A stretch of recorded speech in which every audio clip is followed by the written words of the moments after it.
আসন্ন জাতীয় সংসদ নির্বাচন নিরপেক্ষ, নির্দলীয় এবং গ্রহণযোগ্যতা না হলে, সুষ্ঠু নির্বাচন না হলে ইসিকেও ঘেরাও করতে পারেন বলে কড়া হুঁশিয়ারি জানান কুমিল্লা ৪ আসনের প্রার্থী হাসনাত আব্দুল্লাহ।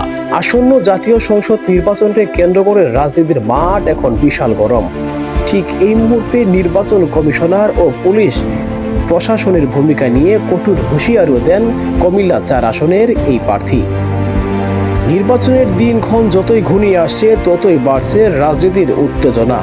এই পরিস্থিতি প্রশাসনের ভূমিকা নিয়ে জানান হাজারো উদ্বেগ।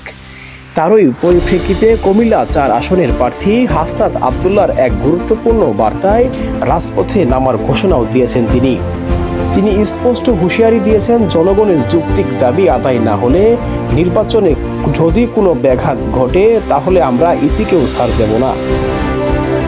নির্বাচনের আইন শৃঙ্খলা রক্ষাকারী বাহিনীর ভূমিকা নিয়ে হাসনাত আব্দুল্লাহ পুলিশ সদস্যের প্রতি বিশেষ আহ্বান জানান। তিনি বলেন, একটি অবাধ, সুষ্ঠু, গ্রহণযোগ্য নির্বাচন উপহার দিয়ে পুলিশ জাতি তোমরা সম্মানিত হও এবং রাষ্ট্রের মর্যাদা বৃদ্ধি করো।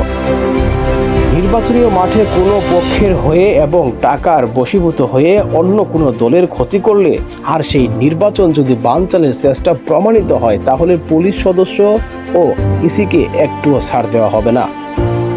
প্রশাসন ও পুলিশের নিরপেক্ষতাই নির্ধারক করবে এবারের নির্বাচন কতটা সত্যি হলো। হাসনাত আব্দুল্লাহর মতে, পুলিশ যদি নিরপেক্ষ ভূমিকা পালন করে বা না করে তাহলে নির্বাচন এদিক থেকে এদিক হতে পারে। ভোটাররা যাতে নির্ভয়ে কেন্দ্রে গিয়ে তাদের পছন্দের হেভিওয়েট প্রার্থীদের ভোট দিতে পারে, তারা যেন নিশ্চিত করতে পারে পুলিশ ও সাংবাদিকের দায়িত্বই।